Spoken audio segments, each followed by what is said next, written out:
Hello दोस्तों, स्वागत है आप सभी का बिंद एकेडमी में। दोस्तों आज हम पढ़ने वाले हैं भारत संविधान की जो 12 अनुसूचियां हैं उनके बारे में। अनुसूचियां यानी शेड्यूल्स, जो शेड्यूल हैं 12 शेड्यूल हैं हमारे संविधान में, उनके बारे में हम पढ़ने वाले हैं।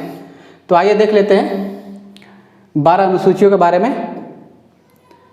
तो जो प्रथम अनुसूची है, पहली अनुसूची, उसके तहत क्या बताया गया है, जो भारतीय संघ के राज्य और संघ शासित क्षेत्रों का उल्लेख इसमें किया गया है। यानी जो जितने भी स्टेट हैं और यूनियन टेरिटरीज हैं उन सब का जो है उल्लेख प्रथम जो है अनुसूची में किया गया है। यानी पहली अनुसूची फर्स्ट शेड्यूल में स्टेट का और यूनियन टेरिटरीज के बारे में बताया गया है। फिर दूसरी अनुसूची आती है हमारी भारतीय राज्य व्यवस्था के जितने भी पदाधिकारी हैं उनके बारे में बताया गया, उनके वेतन और भत्तों के बारे में बताया गया है। तो देख लेते हैं। इसमें भी जो दूसरी अनुसूची है उसमें जो है 4 पार्ट आते हैं, 5 पार्ट आते हैं, ठीक। तो उसमें पहला पार्ट है जो वो राष्ट्रपति और राज्यपाल के बारे में बताया गया है।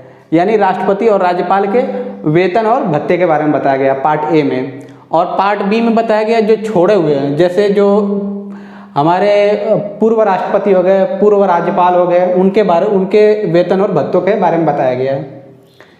फिर पार्ट सी आता है। पार्ट सी में जो लोकसभा के अध्यक्ष और जो उपाध्यक्ष होते हैं, लोकसभा के अध्यक्ष और उपाध्यक्ष, और राज्यसभा के सभापति और उपसभापति जो होते हैं, और जो विधानसभा में अध्यक्ष और उपाध्यक्ष, और विधान परिषद में सभापति और उपसभापति, ठीक। बस इतना याद रखना है कि जो अध्यक्ष और उपाध्यक्ष हैं और जो सभापति और उपसभापति हैं उनके वेतन और भत्तों के बारे में बताया गया है पार्ट सी में।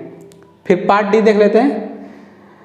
पार्ट डी में उच्चतम न्यायालय और उच्च न्यायालय के न्यायाधीशों के वेतन भत्ते के बारे में बताया गया है, ठीक। जितने भी उच्चतम न्यायालय के न्यायाधीश और उच्च न्यायालय यानी सुप्रीम कोर्ट और हाई कोर्ट के जितने भी जजेस हैं उनके वेतन और भत्तों के बारे में बताया गया है, ठीक है। फिर देख लेते हैं पार्ट ई। इसमें जो हमारे CAG जो होते हैं, नियंत्रक महालेखा परीक्षा, ठीक है, जो परीक्षक होते हैं, नियंत्रक महालेखा परीक्षक आदि, इनको प्राप्त होने वाले वेतन और भत्तों के बारे में बताया गया, पेंशन आदि का उल्लेख किया गया है, ठीक है। तो हमारी जो तीसरी अनुसूची आती है थर्ड शेड्यूल, इसमें बताया गया है विभिन्न पदाधिकारियों जैसे राष्ट्रपति, उपराष्ट्रपति, उच्चतम न्यायालय न्यायाधीशों द्वारा पद जो ये शपथ लेते हैं उनके बारे में बताया गया है, ठीक है। यानी जो पद ग्रहण करने से पहले जो शपथ लेते हैं, शपथ के बारे में बताया गया है तीसरी अनुसूची में। जितने भी बड़े बड़े अधिकारी जैसे राष्ट्रपति, उपराष्ट्रपति, जो मंत्री हुए, उच्चतम न्यायालय और उच्च न्यायालय के जो न्यायाधीश हुए, जो वो शपथ लेते हैं ना, उसके बारे में बताया गया है तीसरी अनुसूची में। फिर चौथी अनुसूची यानी फोर्थ शेड्यूल में बताया गया है राज्य और यूनियन टेरिटरीज, ठीक है। जो राज्य और केंद्र शासित प्रदेश हैं उनकी सभाओं के प्रतिनिधित्व का विवरण दिया गया है। यानी राज्यसभा में सीटों का बंटवारा, ठीक है, राज्यसभा में सीटों का बंटवारा राज्य और जो यूनियन टेरिटरी है उनके बीच में राज्यसभा में सीटों का बंटवारा के बारे में बताया गया है। फिर देख लेते हैं पांचवी अनुसूची।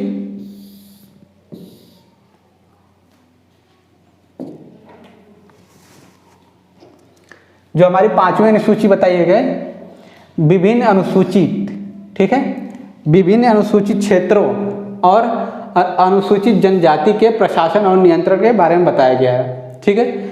जितने भी अनुसूचित क्षेत्र हैं और अनुसूचित जनजाति जो हैं उनके प्रशासन और नियंत्रण यानी एडमिनिस्ट्रेशन एंड कंट्रोल के बारे में बताया गया है।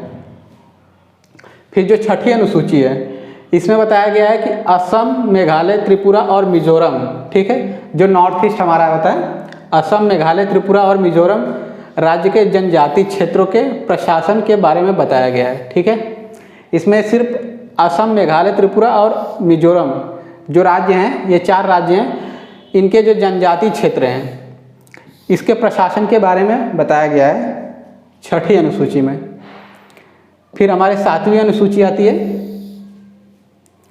सातवीं यानी 7th शेड्यूल में आता है केंद्र और राज्य, ठीक है, स्टेट और जो सेंटर होते हैं हमारे केंद्र और राज्य के बीच में शक्तियों के बंटवारे के बारे में बताया गया है। इसमें जो राज्यों और केंद्र के बीच में जो शक्तियाँ हैं उन शक्तियों के बंटवारे के बारे में बताया गया है 7वीं अनुसूची में। फिर हमारा 8th शेड्यूल आता है 8वीं अनुसूची। इसमें जो 22 लैंग्वेजेज हैं, जो भारत की 12 भाषाएं हैं, उनको उल्लेखित किया गया है इस 8वीं अनुसूची में। ठीक है, फिर देख लेते हैं 9वीं अनुसूची। संविधान में अनुसूची प्रथम संविधान संशोधन। ठीक है, प्रथम यानी पहला संविधान संशोधन हुआ था अधिनियम 1951 में। ठीक है, इसके तहत ये जोड़ी गई थी, 9वीं अनुसूची में ये जोड़ा गया था। ठीक है, इसके अंतर्गत राज्य द्वारा संपत्ति के अधिग्रहण, ठीक है, राज्य संपत्ति के द्वारा अधिग्रहण की विधियों का उल्लेख किया गया है। जो है राज्य द्वारा संपत्ति के अधिग्रहण का जो विधि होती है उसके बारे में बताया गया है 9वीं अनुसूची में। ठीक, फिर उसके बाद आता है इस अनुसूची में सम्मिलित विषयों को न्यायालय में चुनौती नहीं दी जा सकती। ठीक है, किसी भी न्यायालय में चुनौती नहीं दी जा सकती जो इसमें विषय होते हैं। फिर आता है हमारा 10वीं यानी 10th शेड्यूल। इसमें दल बदल संबंधित प्रावधानों का उल्लेख किया गया है। दल बदल यानी जो कोई मेंबर है, अगर जैसे लोकसभा राज्यसभा के मेंबर होते हैं या फिर ये विधान परिषद और विधानसभा के मेंबर होते हैं, वो दल बदल या अपनी पार्टी चेंज कर लेते हैं दूसरे में और पता नहीं चलता है। तो उस टाइम जो दल बदल का मामला होता है वो जो लोकसभा में अध्यक्ष के पास और राज्यसभा में सभापति के पास जाता है, वही लोग निर्णय लेते हैं इस पर। ठीक है, तो उस दल बदल के संबंध में जो है 10वीं अनुसूची में बताया गया है। फिर हमारी आती है 11वीं अनुसूची। इसमें पंचायती राज। ठीक है, इसमें पंचायती राज के बारे में बताया गया है, लेकिन पंचायती राज में जो है 29 विषय दिए गए हैं। ठीक, उन 29 विषयों के बारे में बताया गया है 11वीं अनुसूची में पंचायती राज के। फिर हमारा आता है 12वीं अनुसूची। 12वीं अनुसूची शहरी क्षेत्रों की प्रशासनिक स्वशासन संस्थाओं को कार्य करने के लिए जो 18 विषय बताए गए हैं उनके बारे में है। यानी ये शहरी क्षेत्रों यानी म्यूनिसिपैलिटी के जो उसकी क्या पावर है, उसका क्या जैसे उसकी क्या क्या वो पावर रखता है, क्या करेगा, कैसे करेगा, जो म्यूनिसिपैलिटी होती है उसके 18 विषय बताए गए हैं। उन विषयों के बारे में जो है 12वीं अनुसूची के बारे में बताया गया है। ठीक है, तो इतनी हमारी अनुसूचियां हैं। हमारे संविधान में 12 अनुसूची हैं। हमने 12 अनुसूचियों के बारे में देख लिया। एक बार फिर से देख लेते हैं।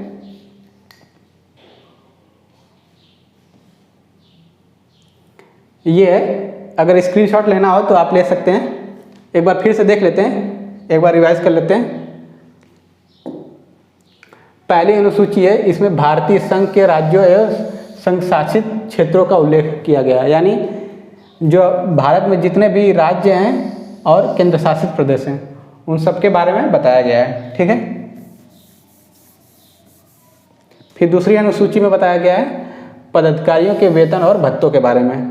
ठीक है, पदाधिकारियों जैसे मैंने आपको जितने अधिकारी थे मैंने आपको बताया था कौन कौन से हैं। जैसे हमारे हो गए प्रेसिडेंट, गवर्नर, राज्यसभा के अध्यक्ष, उपाध्यक्ष और लोकसभा के अध्यक्ष, उपाध्यक्ष और राज्यसभा के सभापति, उपसभापति, गवर्नर हो गए, राष्ट्रपति हो गए और ऐसे ही जो CAG हो गए, उन सब के बारे में बताया गया। ठीक है, उनके वेतन और भत्तों के बारे में बताया गया। फिर तीसरी अनुसूची है उन सबके जो सब लोग जो शपथ लेते हैं पद ग्रहण करने से पहले, शपथ के बारे में बताया गया। ठीक है, शपथ के बारे में। फिर हमारी 4th शेड्यूल आता है, चौथी अनुसूची आती है। इसमें राज्यों और संघ क्षेत्रों का राज्यसभा में प्रतिनिधित्व यानी सीटों का बंटवारा। ठीक, राज्यसभा में सीटों के बंटवारे के बारे में बताया गया है। फिर 5वीं अनुसूची आती है अनुसूचित क्षेत्रों और अनुसूचित जनजातियों के प्रशासन और नियंत्रण के बारे में। ठीक है, यानी एडमिनिस्ट्रेशन एंड कंट्रोल के बारे में बताया गया है। अनुसूचित क्षेत्रों और अनुसूचित जनजाति के जो प्रशासन और नियंत्रण हैं उनके बारे में बताया गया है। फिर 6ठी अनुसूची है असम, मेघालय, त्रिपुरा और मिजोरम। ठीक है, ये जो 4 राज्य हैं असम, मेघालय, त्रिपुरा और मिजोरम, इन राज्यों के जो जनजाति क्षेत्र हैं उनके प्रशासन के बारे में बताया गया है। फिर 7वीं अनुसूची आती है केंद्र और राज्यों की शक्तियों के बंटवारे के बारे में। ठीक है, जो स्टेट और सेंटर के बारे में जो शक्तियाँ हुई हैं, शक्तियाँ हैं, उनके बंटवारे के बारे में बताया गया है। संघ सूची में 97, राज्य सूची में 61 तथा समवर्ती सूची में 52 विषय दिए गए हैं। ठीक, ये शक्तियों का बंटवारे के बारे में बताया गया है।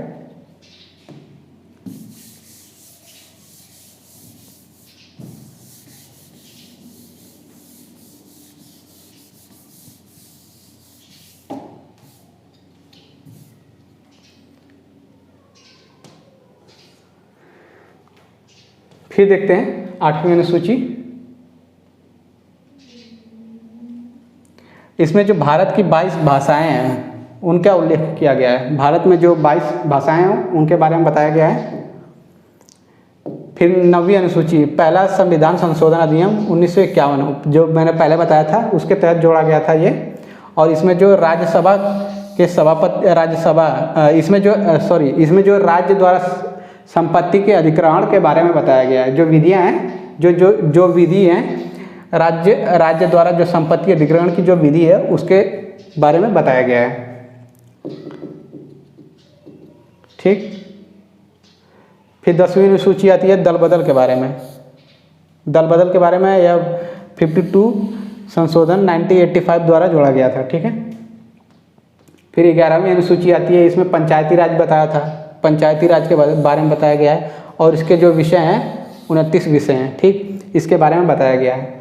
फिर जो हमारा आखिरी और 12वीं अनुसूची आती है, इसमें नगरीय निकायों 18 विषय यानी म्यूनिसिपालिटी और जो उसके 18 विषय सब्जेक्ट हैं उनके बारे में बताया गया है। ठीक है,